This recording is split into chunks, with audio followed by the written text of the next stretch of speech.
নমস্কার বন্ধুরা, কেমন আছেন সবাই? আশা করি সবাই খুব ভালো আছেন, সুস্থ আছেন, আনন্দে আছেন। আপনাদের সবাইকে আমার চ্যানেলে স্বাগত জানাই।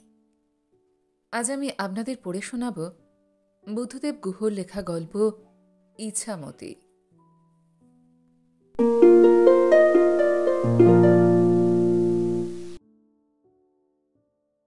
সাইকেল রিকশাটাকে ছেড়েই দিতে হলো। বাড়ি চেনে না, তাই সাইকেল রিকশায় চেপে ঘুরে ঘুরে এ দরজায় ও দরজায় জিজ্ঞাসা করতে লজ্জা করছিল সবুজের। তবে পাড়াটা ঠিকই চিনেছে, পাড়া ভুল হয়নি ওর। কিন্তু কিছুই আর চেনা যায় না। সেই ধাবার পাশের পানের দোকান নেই, চায়ের দোকানও না। একটা হাট ছিল এদিকে, বুধবার বসত, খয়রাগুড়ির হাট। এখন আর কিছুই নেই, পাহাড়টার নামই রয়ে গেছে শুধু খয়রাপাড়া। এখন এ পাড়ায়ও অনেক বাড়িঘর হয়ে গেছে। চিরদিনও চিহ্ন হিসাবে যেসব মহিরুহ ছিল এ পথ ও পথের মোড়ে মোড়ে, সেগুলোর বেশিরভাগই ভূমিগ্রাসী মানুষ কেটে ফেলেছে। গাছগুলোকে এক একটা প্রতিষ্ঠানের মতো মনে হতো, শাখা প্রশাখায়, পাতায়, ঝুড়িতে। পাখির কলকাকলিতে ভরা সেই গাছগুলো ছিল ভোরের গোলাপি আর শেষ বিকালের সোনাগলা রোদের নাচ মঞ্চ। যেখানে একসময় শান্তি ছিল, অবকাশ ছিল, নির্জনতা ছিল, ভালোবাসার পরিবেশ ছিল, সেখানে সাইকেল রিকশার ফ্যাঁক প্যাঁক, ফেরিওয়ালা চিৎকার, ধুলো, পথের পাশে নর্দমার প্রতিগন্ধ জল আর নর্দমার ইঁদুরের মতো খাই খাই মানুষ। এই সব। বৌদি বলেছিল যে তোরসা এখন এখানেই, ও চলে এসেছে কলকাতা থেকে, এখানকার মেয়েদের স্কুলে পড়ায়। কলকাতায় সন্দীপন নাকি একটা সুন্দরী চাকুরে মেয়েকে নিয়ে থাকে। বৌদি দুঃখ করছিলেন। সন্দীপনের মতন দারুণ ভালো মেধাবী ছেলেও এমন করতে পারল? দাদা বলছিল, এমনও যে হতে পারে আমার মনে তেমন সন্দেহ ছিল। ওদের বিয়েটা সমানে সমানে হয়নি। সন্দীপন তোরসার তুলনায় সব দিক দিয়ে ভালো ছিল, চেহারা, গুণ, বংশগৌরব, সব দিক দিয়ে। বৌদি বলল, তাহলে তোরসাকে বিয়ে করেছিল কেন?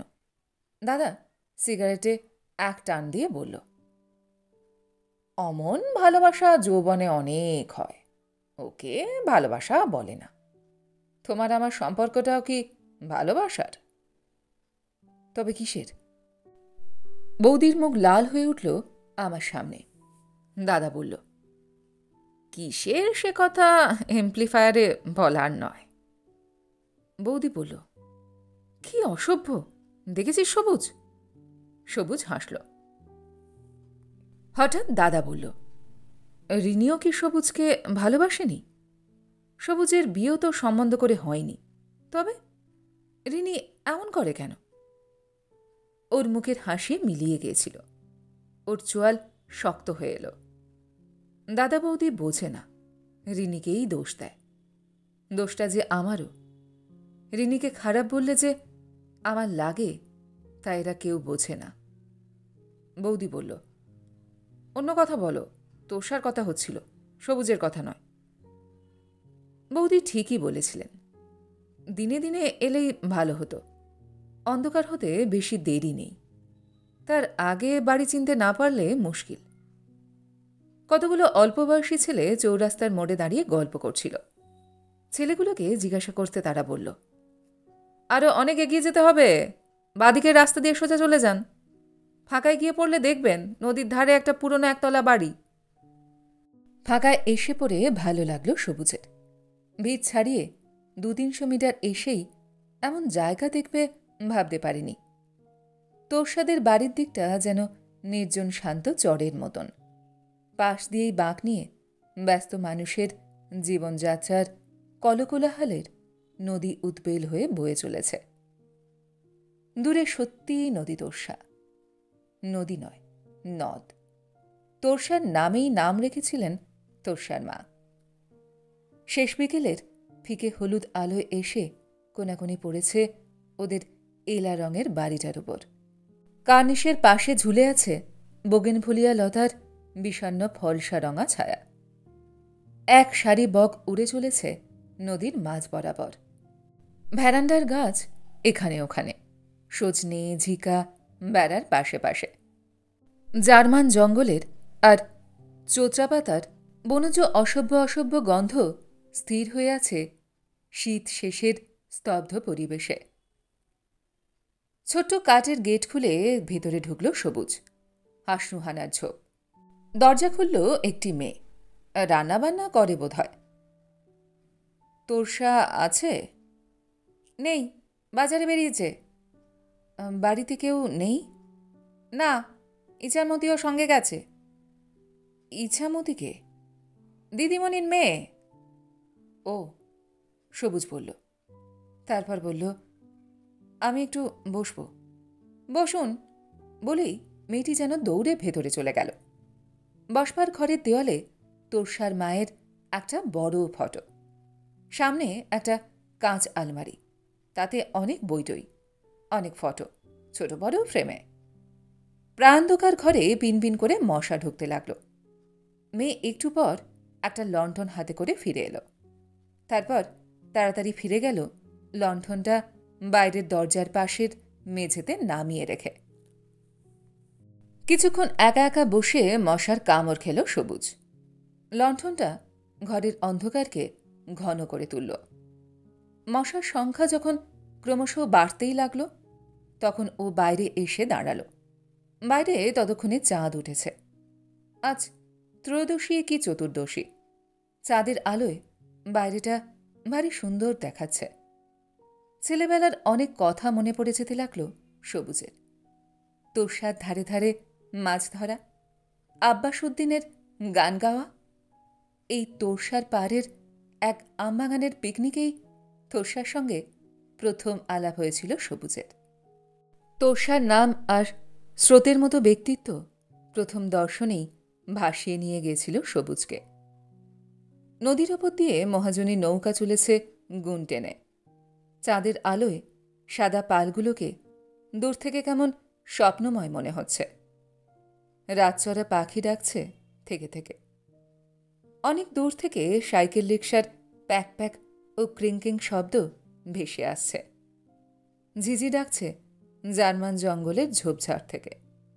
তারাভরা জ্যোৎস্নালোকিত আকাশ সবুজকে ছেলেবেলার কথা মনে পড়িয়ে দিচ্ছে।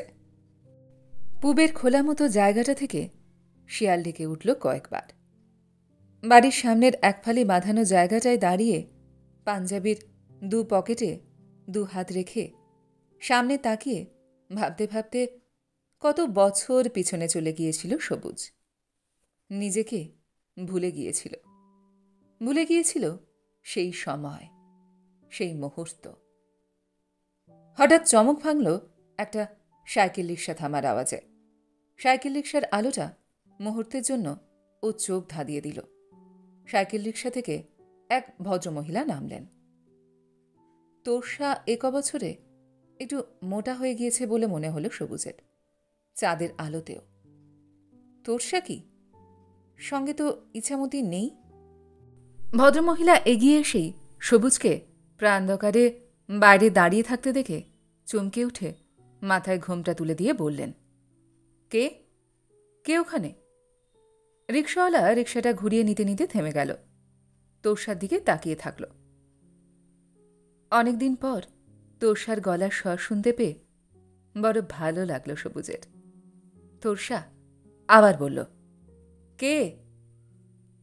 আমি। সবুজ বলল, আমি কে? আমি সবুজ। সবুজ? কোন সবুজ? আমি সবুজ, তোমার ছেলেবেলার। রিকশাওয়ালা বলল, আমি যাই দিদিমণি। তোরসা লজ্জা পেয়ে মুখ ঘুরিয়ে বলল, হ্যাঁ এসো গিরিন, আজ এসো। পরশু স্কুলের সময় দেরি করো না যেন। তোরসা আস্তে আস্তে এগিয়ে এলো সবুজের কাছে। সবুজের সামনে দাঁড়িয়ে অনেকক্ষণ ধরে সবুজকে দেখল। বলল, তুমি কবে এলে? সবুজ বলল, আজই সকালে। ও, বলল তোরসা। তারপর বলল, ভিতরে চলো, খুব মশা কামড়াচ্ছিল বুঝি? তা একটু আত্র। তোর্সা এগিয়ে গেল। দরজায় ঢুকতেই ওর পায়ে লেগে লণ্ঠনটা উল্টে পড়ল। ফট শব্দ করে কাঁচটা ভেঙে গেল। তোর্সা বলল, ইস, চাপাটা এমন, পথের মাঝখানে কেউ আলো বসিয়ে রাখে। সবুজ ততক্ষণে ওর পেছন পেছন ঘরে ঢুকে পড়েছে। ঘুটঘুট করছে অন্ধকার। তোর্সা আবারও বলল, আলোটা ভেঙে ফেললাম। চাপা অন্য লণ্ঠন নিয়ে দৌড়ে এলো। তোর্সা সবুজকে বসতে বলে নিজে বসল। আবারও স্বগতোক্তির মতো বলল, দেখো তো, আলোটা নিজেই ভেঙে ফেললাম। হঠাৎ সবুজ বলল, কি অন্য কেউ বলল ওর ভেতর থেকে, সবুজ তা জানে না, কিন্তু বলল, আমরা সকলে তাই ভাবি। অন্ধকারকেই ভাঙতে চাই আসলে, কিন্তু ভুল করে আলোই ভাঙি। তোষা চুপ করে থাকল একটুক্ষণ। তারপর বলল, ঠিক বলেছ, বড় দামি কথা বলেছ সবুজ। পরক্ষণেই কথা ঘুরিয়ে বলল, চা খেয়েছ? খাবো, সবুজ বলল। দেখেছ, চাপাটার কবে যে বুদ্ধি হবে, বলেই ভেতরে চলে গেল। আলোটা নিয়ে এসে বলল, তুমি বসো একটু, এক্ষুনি আসছি। একটু পরে ফিরে এসে সবুজকে বলল, চাপা তোমাকে কে ভেবেছিল জানো? কে? সবুজ শুধল, সন্দীপন। তোষার চোখ দুটো ওই স্বল্প আলোতেও আনত দেখাল। তাড়াতাড়ি বলে উঠল, না না, ভেবেছিল চোর ডাকাত। সবুজ বলল, চাপার দোষ কি, চেহারাটা তো ডাকাতদেরই মতন। তোষা হাসল, বলল, শুধু চেহারা কেন, স্বভাবটাও। তবে তা তো চাপার জানার কথা নয়। তারপর লণ্ঠনটাকে একটা টুলের উপর রাখল তোষা। অনেকদিন পর ভালো করে তোষাকে দেখল সবুজ। দু চোখ ভরে দেখল। কতদিন পরে ওকে দেখল, আর দেখে ওর মন ভালো লাগায় কানায় কানায় ভরে গেল। শুধু একটু চোখের দেখা, একটু সামনে বসে থাকা, তবু কি ভালো যে লাগতে লাগল। কি দেখছ? তোষা লজ্জা পেয়ে অন্যদিকে তাকিয়ে বলল, তোমাকেই। কত বছর পরে দেখছি বলো তো? অনেক দিনই।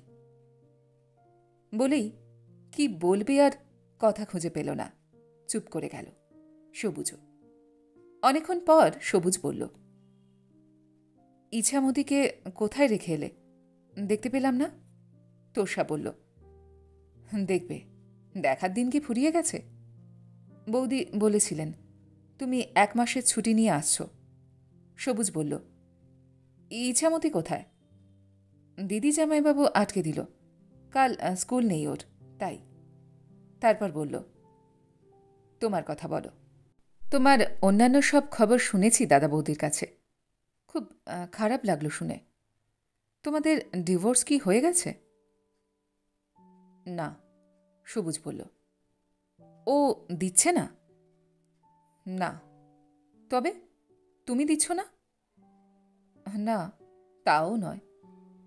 সময় হয়নি এখনো। সময়ে হয়তো হয়ে যাবে। অবাক গলায় তোষা বলল, ও, আমি অন্যরকম শুনেছিলাম। তারপরেই কথা ঘোরাবার জন্য বলল, তোমার মেয়ে কত বড় হয়েছে? 5। কেমন দেখতে হয়েছে? তোমার মতন? ঠিক ওর মায়ের মতন। তবে তো সুন্দরী। ওই ওর মায়েরই মতন। আর ইছামতি, ও কি তোমার মতো দেখতে হয়েছে? কত বড় হলো? সবুজ আগ্রহের সঙ্গে শুধল, ও বাবা, অনেক বড় হয়ে গেছে। আমার এত বড় মেয়ে আছে তা ভাবলে আমারই মন খারাপ হয়ে যায়। তোমার মতো দেখতে হয়েছে? সবুজ আবার শুধল, না না, তাহলে তো বিপদই হতো। একেবারে ওর বাবার মতন। লোকে বলে খুব সুন্দরী হয়েছে আমার মেয়ে। বাহ। সবুজ বলল, তারপর বলল, ওই আলমারিতে কি ইছামতির ছবি? বলে লণ্ঠনটা তুলে নিয়ে এগিয়ে গিয়েই থমকে গেল। আলমারির ঠিক মধ্যিখানে সন্দীপনের একটা বড় ছবি। টেবিলের সামনে বসে পড়াশোনা করছে। পাশে ইছামতির ছবি। তার পরের তাকের এক কোণায় তোর্সা ছবি। কপালের দুই পাশে চুল গড়িয়ে পড়ছে, কালো ফ্রেমের চশমা, কপালে সিঁদুরের টিপ। তোর্সা হাসছে অনাবিল সুন্দর সরল হাসি। আগে যেমন করে হাসত তোর্সা, ঢল নামিয়ে। তোর্সার ছবির দিকে চেয়ে থাকতে থাকতে হঠাৎ সবুজের মনে হল তোর্সা হাসছিল। হাসতে হাসতে কখন কার অভিশাপে যেন হাসিটা ফ্রিজ করে গেছে। আর কখনো বোধ হয় তোর্সা অমন করে আর হাসতে পারবে না। সবুজ লণ্ঠনটা তুলে নামিয়ে রেখে নিজের চেয়ারে বসে বলল, সত্যি ইছামতি তার বাবার মতনই হয়েছে। তোর্সা যেন এক বাঁকে কোথায় কত দূরে চলে গেল। বলল, অন্য কথা বলো। কি কথা? অন্য কথা? আমার এবং তোমার আর কি কথা আছে? আমাদের দুজনের তো একই কথা। তাহলে কোনো কথা বলো না, তোর্সা বলল। তারপর বলল, চলো আমরা ছাদে যাই। তুমি তো আমার এ বাড়ির ছাদে কখনো আসোনি। নদীটা এখান থেকে আরও কাছে। চলো, বলল সবুজ। তারপর তোর্সার পেছন পেছন সিঁড়ি বেয়ে জল ছাদে উঠে এলো। ছাদে যাবার আগে তোর্সা চাপাকে ডাক দিয়ে বলল, চাপা, আমাদের চা ওপরে দিয়ে যাস, আর বাইরের দরজাটা বন্ধ করে দিয়ে আয়। ছাদে উঠে ওরা দুজনে আলসেতে বসল পাশাপাশি। ওপর থেকে অনেক দূর দেখা যাচ্ছে। পেছনে খয়রাপাড়ার বাড়ি ঘর, দোকান বাজারের কেরোসিনের আলোগুলো প্রদীপের মতো মিটমিট করছে। মাঝে মাঝে দু একটা পেট্রোম্যাক্সের সাদাতে আলো, আর সামনের দিকে চাঁদের আলোয় ভরা প্রান্তর। বাড়ির পাশেই একটা ঝাঁকড়া লটকা গাছ, আরও দূরে জলপাই গাছ, কয়েকটা ফজলি আম। তারপরেই নদী। নদীতে চাঁদের আলো পড়ে টান টান একটা রূপোর শতরঞ্চির মতো মনে হচ্ছে। ওরা অনেকক্ষণ কথা না বলে নদীর দিকে চেয়ে রইল। তোর্সা বলল, কবে সারাদিন কাটাবে বলো আমাদের সঙ্গে? ইছামতির কোনো ছুটির দিন? তোমাদের সুবিধা অনুযায়ী বলো। আমার তো রোজই ছুটি এখন। কি খাবে সেদিন? তুমি যা খাওয়াবে। তুমি যা যা আগে খেতে ভালোবাসতে তা কি এখনো ভালোবাসো? কত যেন মনে করে রেখেছ আমার ভালোবাসার কথা। সবুজ হেসে বলল। তোর্সা বলল, আমি ভুলিনি, কোনো ভালোবাসার কথাই ভুলিনি। তারপর বলল, তাহলে বলি খাওয়ার কথা। তুমি পাট শাক আর কাঁঠালের বিচি দিয়ে লোত লোত তরকারি ভালোবাসতে, আর মৌরলা মাছ ভাজা, কাঁচা লঙ্কা ধনেপাতা দিয়ে তেলকই, বড় চিতলের তেলওয়ালা পেটি, ভাপা ইলিশ, নারকোল সর্ষে দিয়ে বাগদা চিংড়ি, পাটালি গুড়, তিলের নাড়ু, নারকোলের তক্তি। সবুজ হাসছিল। বলল, এসব তো আজকাল চোখেও দেখি না। বাজারে মাছ দেখলেও কেনার সামর্থ্য নেই।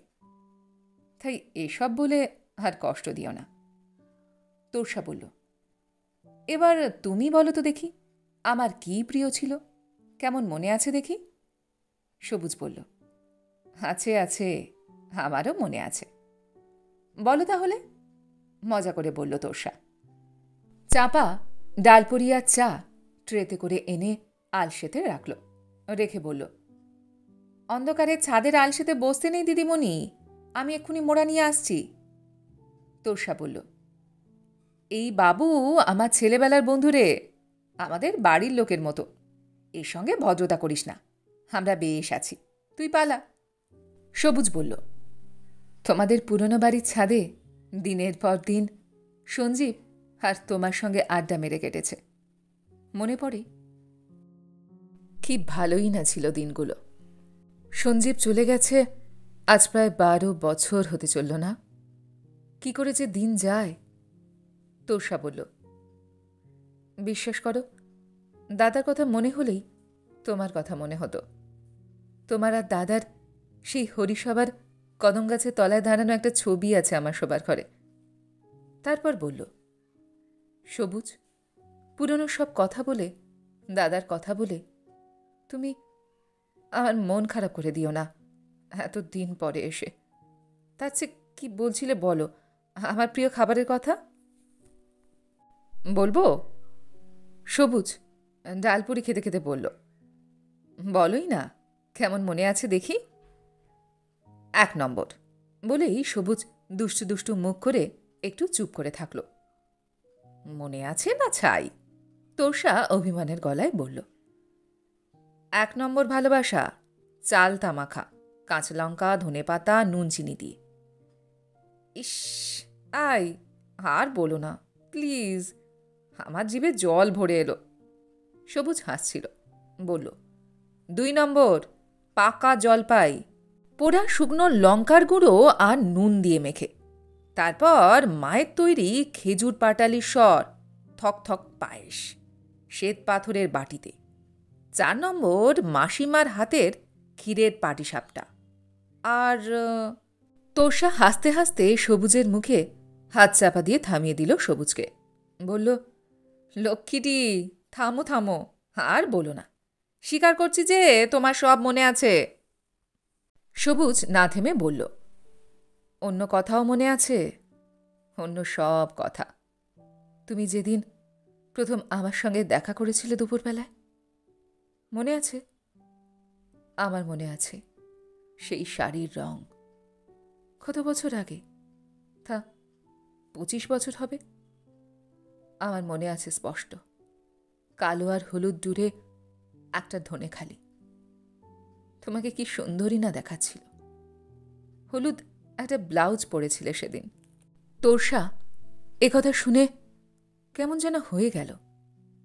নদীর দিকে চেয়ে ও যেন কোন জগতে ভেসে গেল। সবুজ আবার বলল, পুটুদের বাগানে পেয়ারা তুলিতে হলুদ আলো আর কালো ছায়ার চাঁদোয়ার তলায় তোমাকে দেখেছিলাম, মনে পড়ে? সেদিন বাগানের পুরনো ইটের ভাটায় একটা শঙ্কচূড় সাপ দেখতে পেয়ে অনেকটা দৌড়ে এসেছিলে তুমি। তোমার নাক ঘেমে গিয়েছিল। আমি তোমার নাকে হঠাৎ একটা চুমু খেয়েছিলাম বলে তুমি ঠাস করে আমাকে চড় মেরে বলেছিলে, খবরদার, মা বলেছে আমার বর ছাড়া আমাকে আর কেউ চুমু খেতে পারবে না। মনে আছে? তারপর সবুজ একটু থেমে বলল, তোমার বরের জন্য তোমার যা কিছু সুন্দর সব আগলে রেখেছিলে সেদিন সযত্নে।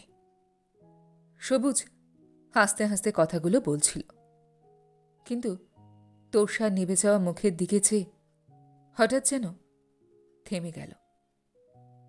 লজ্জিত হয়ে মুখ নিচু করে মনোযোগ দিয়ে চা খেতে লাগল। তোষা নদীর দিকে তাকিয়েই রইল। ওর কাপে অনেকখানি চা পড়ে রইল প্লেটের খাবার। সবুজ বলল, তুষি, তোমার জন্য আমার বড় কষ্ট হয়। তোমার জন্য আমার কি কিছুই করার নেই? চমকে উঠে তোষা বলল, কি বললে?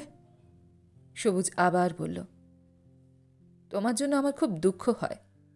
তোমার জন্য আমার কিছু করার থাকলে অকপটে জানিও। কিছু করতে পারলে আমি যে কত সুখী হব তা। তোষা এক দৃষ্টে সবুজের মুখের দিকে চেয়ে রইল অনেকক্ষণ। তারপর নিচু গলায় বলল, যেন অনেক দূর থেকে, আমারও কষ্ট হয় তোমার জন্য, কিন্তু কিছুই আর করার নেই আমার জন্য। আমিও তোমার জন্য কিছুই পারব না করতে, যতই ইচ্ছে করুক। তারপর একটু থেমে বলল, তুমি যে তোষাকে জানতে, সেই তোষার এখন নিজের কোনো গন্তব্য, সুখ, চাওয়া কিছুই নেই। হয়তো দুঃখও নেই, জানি না। সুখ দুঃখ নিয়ে ভাবার সময়ই নেই আর। তারপর তোষা একটু চুপ করে থেকে বলল, তুমি হয়তো জিজ্ঞাসা করতে সংকোচ করছো সন্দীপনের সঙ্গে কেন আমার ছাড়াছাড়ি হলো। হয়তো এই কথাটা জানবার জন্য, জেনে আমার দুঃখ কোনোভাবে লাঘব করার জন্যই তুমি হঠাৎ চলে এসেছ। কিন্তু কারণটা এতই তুচ্ছ এবং এতই বড় যে তা নিয়ে আলোচনাও করা যায় না। একটু থেমে বলল, তুমি হয়তো শুনে অবাক হবে না, কারণ তুমিও ঘর পোড়া গরু। কিন্তু অন্য অনেকে হবে যে কারণটা পাখা এবং মশারি। আমি পাখা অন না করে ঘুমোতে পারতাম না। ওর 1 পয়েন্টের চেয়ে জোরে চালালে নিঃশ্বাস বন্ধ হয়ে যেত। মশারির মধ্যে শুলে আমার দম বন্ধ লাগত, আর ও মশারি না হলে একেবারেই ঘুমোতে পারে না। অথচ দেখো এখন কেমন বিনা পাখা, বিনা আলোতে আমার দিব্যি চলে যাচ্ছে।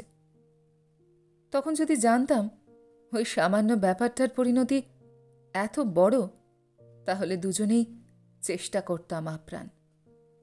ব্যবধান এই সামান্য সূত্র ধরেই এলো। তারপর কখন যে সেই সামান্য তুচ্ছ ব্যবধান এত বড় ফাটল হয়ে উঠল, দুজনের কেউই তা বুঝতে পারলাম না। তুমি নিশ্চয়ই জেনেছ সবুজ, মনে ফাটল ধরলেই, ফাঁক থাকলেই সেখান দিয়ে সাপ, খোপ, রোদ, চাঁদ, অসত্য চারা সব হৈ হৈ করে ঢুকে পড়ে। ঢুকে পড়ে ফাটলটাকে আরো বড় করতে করতে ভাঙনটাকে সম্পূর্ণ করে। ভাঙনটা সম্পূর্ণ হল। তারপর তোষা একটু থেমে বলল, মানুষ হিসাবেও চমৎকার। ওর কত গুণ, কত রূপ। ওর বিরুদ্ধে আমার কোনো রকম অভিযোগ বা অনুযোগ নেই। কিন্তু আমিও তো একটা মানুষ, হয়তো ওর তুলনায় ছোট মাপের মানুষ। রূপে, গুণে কোনো দিক দিয়েই হয়তো ওর সমান আমি নই। কিন্তু তা বলে আমার অস্তিত্বটা ওকে বিলিয়েও তো দিতে পারি না। পারলাম না। সবুজ বলল, তুষি, আমি বুঝি এসব, একটু একটু বুঝি। যদিও বড় দেরি করে বুঝলাম জানো। একজন মানুষ কখনো অন্যজনের মতো হয় না, আর হবে যে এটা আশা করার মতো মূর্খামিও বোধহয় আর দুটি নেই। তোষা বলল, এটাও সত্যি যে একজন মানুষকে বোধহয় অন্য মানুষ কিছুতেই বদলাতে পারে না। আমরা তো পাখি নই, বাঁদর নই, হরিণও নই যে আমাদের কেউ তার মতো করে করে নেবে। যখন 13 বছর বয়সে এদেশে মেয়েদের বিয়ে হতো, তখন হয়তো হতো, কিন্তু এখনকার 13 বছরের মেয়েদেরও ব্যক্তিত্ব গড়ে ওঠে তার নিজের মতন। সবুজ বলল, ঠিকই বলেছ তুমি। প্রত্যেকটি মানুষই আলাদা আলাদা, স্ত্রী, পুরুষ, এমনকি শিশুরাও।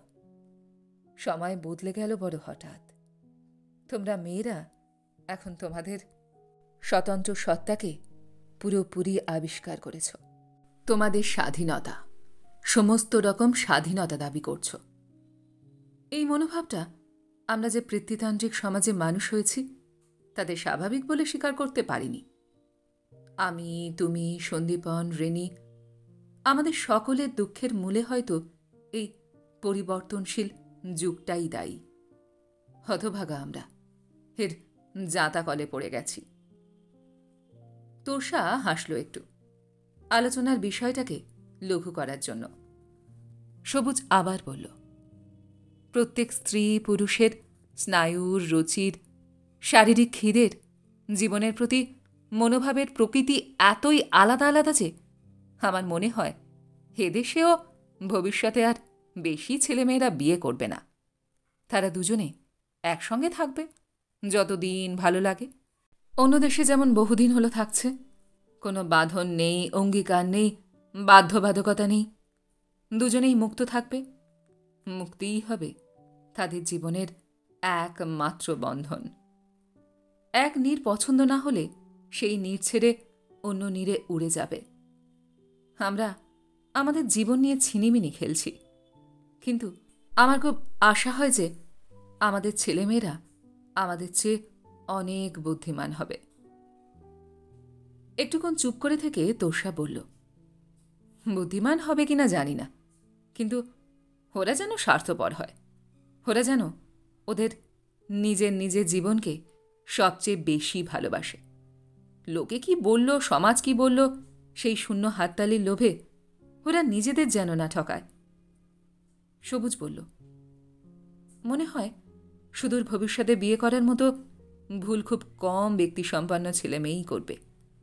আর বিয়ে যদি করে, তাহলে তা করে ফেলার পর ভেঙে ফেলার মতো মূর্খ হবে না। বিয়ে ব্যাপারটার তাৎপর্যই কমে যাবে তখন। তোষা বলল, না, আমার কিন্তু তা মনে হয় না। তুমি তো বিয়ে করেছ, আমিও করেছি। তুমি বাবা হয়েছ, আমি মা। বলো তো, বিয়ের সবচেয়ে বড় প্রাপ্তি কি? যে প্রাপ্তি লক্ষ লক্ষ কোটি কোটি বিবাহিত দম্পতিকে একে অন্যের সঙ্গে বেঁধে রাখে, যে বন্ধন এই টালমাটাল যুগেও বিয়ে ব্যাপারটাকে বাঁচিয়ে রেখেছে। কি? সবুজ শুধল, তুমি আজও অনুভব করনি তাহলে? তোষা অবাক গলায় বলল, না। তুমি বলো, করেছ, নিশ্চয়ই করেছ। হয়তো তা নিয়ে ভাবনি, অথবা ভাবলেও সেই প্রাপ্তির তাৎপর্য বোঝনি তুমি। কি বলো না? সবুজ বলল, সন্তান, আমাদের রক্তজাত সন্তান, খেলতে খেলতে বানানো আমাদের দারুণ খেলনা। জানো সবুজ, লোকে বলে প্রেমের মতো নাকি আর কিছু নেই। তা কিন্তু নয়, লোকে ভুল বলে। তাই যদি হতো, তাহলে আমি আমার সমস্ত অস্তিত্ব বিলিয়ে দিয়ে সন্দীপনের স্ত্রী হয়েই থাকতাম। তুমিও হয়তো থাকতে ঋণীর স্বামী হয়ে। তা তো পারিনি, আমাদের আত্মসম্মানে লেগেছে, অথবা অন্য কোথাও লেগেছে, রুচিতে, মানসিকতায়, দম্ভে, কোথাও না কোথাও, যেখানে ধাক্কা খেয়ে প্রেমের নৌকো চুরমার হয়ে গেছে। কিন্তু সেই ভেঙে যাওয়া নৌকার ভেসে যাওয়া কাঠকুটো বুকে করে নিয়ে আমরাও ভেসে গেছি অন্য তীরে। ইছামতির হাত ধরে উঠেছি অপত্য স্নেহের স্বর্গে। জানো সবুজ, আমি আমার জীবনের সব সুখের বিনিময়ে জেনেছি যে আপত্য স্নেহ প্রেমকে অতিক্রম করেই হারিয়ে দেয়, যখনই দুয়ের মধ্যে প্রতিযোগিতার প্রশ্ন আসে। সবুজ তোষার কথা শুনছিল। শুনতে শুনতে হঠাৎ ওর বুলবুলির কথা মনে হল। কতদিন মেয়েটাকে কোলে নেয় না। ওর কচি মুখের দুধ দুধ গন্ধে নাক ভরে না ওর। ওর ছোট ছোট দুটি নরম হাত দিয়ে কতদিন বুবলি সবুজের গলা জড়িয়ে ধরে না। সবুজের মনে হল যে তোষা যা বলল তা ঠিক। বুলবুলিকে বুকে জড়িয়ে যে আনন্দ ও পায়, পেয়েছে, ঠিক সেই আনন্দ রিনিকে আদর করেও কখনো পায়নি। পৃথিবীর কোনো নারীর সোহাগে তা কখনো পাবে না। তোষা বলল, কি কথায় কি এসে গেল? তুমি কবে এসে সারাদিন থাকবে বললে না কিন্তু এখনো। সবুজ বলল, ভাবছি। কি ভাবছ? তুমি একটা মস্ত বড় কথা বললে আমায় তুষি। ভাবছি তাড়াতাড়ি কলকাতা ফিরে যাব। বুবলিকে, মানে আমার মেয়েটাকে শেষ দেখেছি মাসখানেক আগে। একমাত্র ওই আমাকে ভালোবাসে এই পৃথিবীতে, স্বার্থহীনভাবে। একমাত্র ওই। শুধু বাবা বলার আনন্দেই বাবা বলে ডাকে। আমি কলিং বেল টিপলেই দৌড়ে এসে আমার বুকে ঝাঁপিয়ে পড়ে, আর আস্তে আস্তে আমাকে কানে কানে বলে, যাতে ওর মা না শুনতে পায়। বলে, তুমি যেও না, তুমি রাত্রিরে আমার কাছে থাকো। তোষা বলল, ইস, কি মিষ্টি মেয়ে তোমার, এই বয়সটাই ভারী মিষ্টি। ইছামতিও ঠিক ওই রকম ছিল ওই বয়সে। তারপর বলল, সন্দীপনের বিরুদ্ধে আমার নিজের কোনো অভিযোগ নেই, কিন্তু ইছামতির বাবা ইছামতিকে একবার দেখতেও চায় না, এই একমাত্র অভিযোগ। সন্দীপন যে এত নিষ্ঠুর আগে কখনো বুঝিনি, যে মানুষ নিজের সুখের জন্য নিজের সন্তানকেও ভুলতে পারে, সে বোধহয় মানুষ নয়। রিনি জানে না যে ও কত ভাগ্যবতী। ওর কাছে তোমার দাম কিছুমাত্র থাকতে নাও পারে, কিন্তু মেয়ের মা হিসাবে ও নিশ্চয়ই বোঝে যে মেয়ের কাছে তোমার দাম কত। তুমি যে বুবলিকে উপেক্ষা করতে পারোনি, এই জানাটাই একদিন রিনিকে আবার তোমার কাছে ফিরিয়ে আনবে। সমুদ্র যা ভাসিয়ে নিয়ে যায় তা আবার সেই তীরেই ফিরিয়ে দিয়ে যায় কিছুদিন পর। তোমার জীবনই আবার রিনিকে তোমার তীরে ফিরিয়ে দিয়ে যাবে। তোমার বুলবুলি তোমার সম্পর্কের সাঁকো হবে, দেখো তুমি। আর ইছামতি? সবুজ আস্তে শুধল। ও হতভাগিনী, ওর বাবা বলে ডাকার মতো কেউ নেই। কেউ ওর জন্য হাতে করে ক্যাডবেরি আনবে না আর এই জীবনে, আনবে না পেন্টিং বক্স, কোলে করে আদর করবে না। আমি বাবা মা দুজনের ভালোবাসার স্বাদ একাই মেটাবার চেষ্টা করি আমার সব দিয়ে। কিন্তু ও মেয়ে, আমার সাধ্য কি ওর বাবার স্থান আমি পূরণ করি? সবুজ দুঃখিত ভারী গলায় বলল, সন্দীপন তো বদলাতেও পারে কোনোদিন। তুমি এতখানি নিশ্চিত কেন তোমার ভবিষ্যৎ সম্বন্ধে? যা ভাবছ তা অন্যরকমও হতে পারে। হতে পারে না, কারণ ও নিজেকে এই পৃথিবীতে সবচাইতে বেশি ভালোবাসে। ইছামতির এমনি মা ভরসা করেই বাঁচতে হবে চিরদিন। তারপরই তোষা কথা ঘুরিয়ে বলল, যদি কলকাতা ফিরে যাও তাড়াতাড়ি, তবে যাওয়ার আগে কবে আসবে বলো? এলে যে করেই পারি তোমার প্রিয় রান্না নিজে হাতে রেঁধে খাওয়াতে হবে তো? না, থাক, সবুজ বলল। তারপর একটু থেমে বলল, ভাবছি কাল পরশুই আমি ফিরে যাব কলকাতায়। স্টেশন থেকে সোজা রিনির ওখানে গিয়ে বুলবুলিকে কোলে তুলে চুমু খাব। তোষা হাসছিল, উজ্জ্বল চোখের, মিষ্টি বুদ্ধির দীপ্তিময় হাসি। বলল, সোজা গিয়েই চুমু খেও না, স্বামীদের চেয়ে বাবাদের অনেক বেশি সংযমী হতে হয়। পথের কত ধুলো ময়লা, ভালো করে সাবান দিয়ে মুখ হাত ধুয়ে তারপর মেয়েকে বুকে নিও, বুঝেছ বোকা বাবা?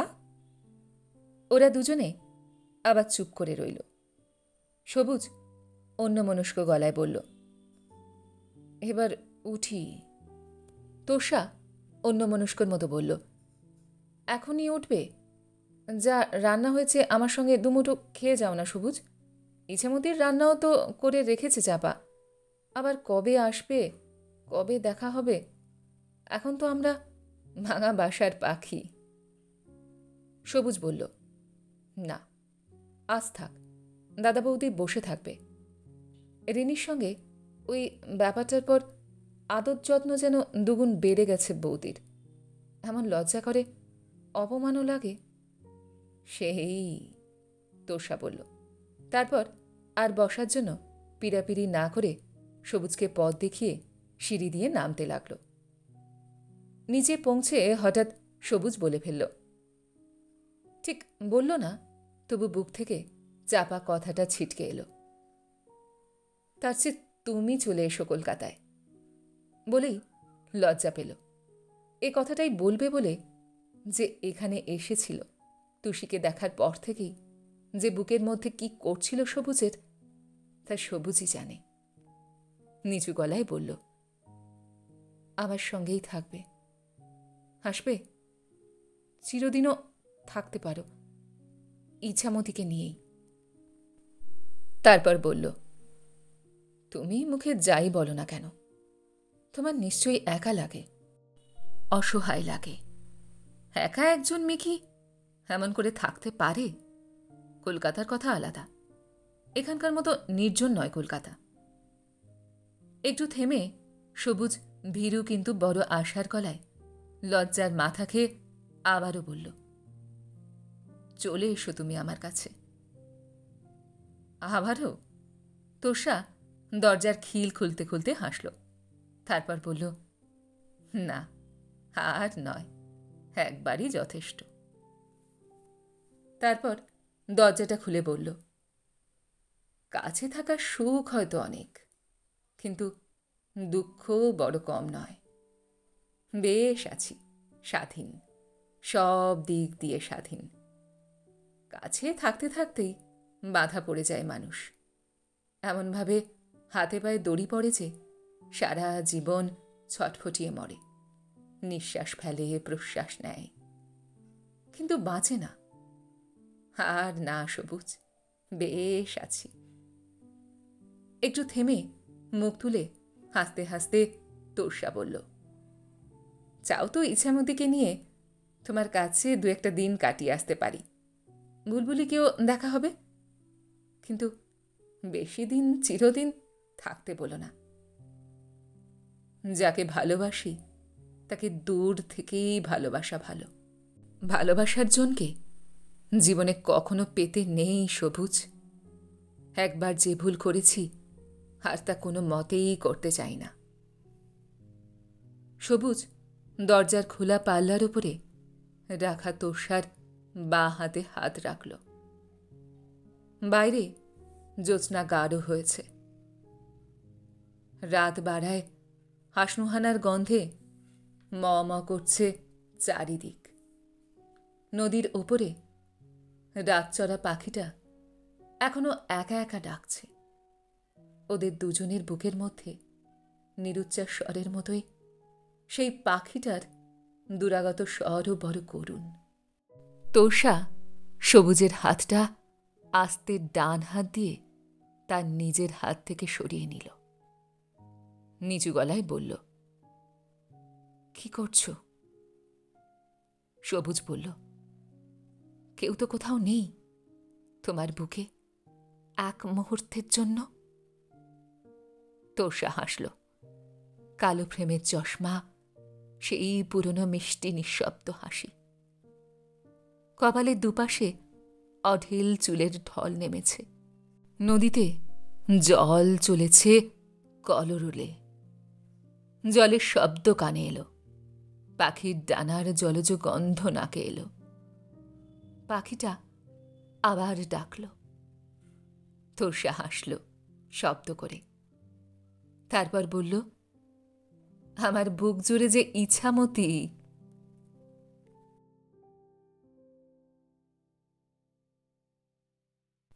গল্পটি এইখানে সমাপ্ত হল। আপনারা এতক্ষণ শুনছিলেন বুদ্ধদেব গুহ লেখা গল্প ইছামতি। গল্পটি আপনাদের কেমন লাগলো বা আমার গল্পপাঠ আপনাদের কেমন লাগলো কমেন্ট সেকশনে অবশ্যই লিখে জানান। যদি আমার গল্পপাঠ আপনাদের ভালো লেগে থাকে তাহলে আশা করব লাইক শেয়ার অবশ্যই করবেন। আর এই ধরনের সুন্দর সুন্দর কাহিনী আরও শুনবার জন্য আমার চ্যানেলটিকে সাবস্ক্রাইব করতে ভুলবেন না কিন্তু। তবে আজ এই পর্যন্ত। আমি খুব তাড়াতাড়ি আবারও অন্য কোনো কাহিনী নিয়ে আপনাদের কাছে চলে আসছি। সবাই খুব ভালো থাকবেন, সুস্থ থাকবেন, আনন্দে থাকবেন। নমস্কার।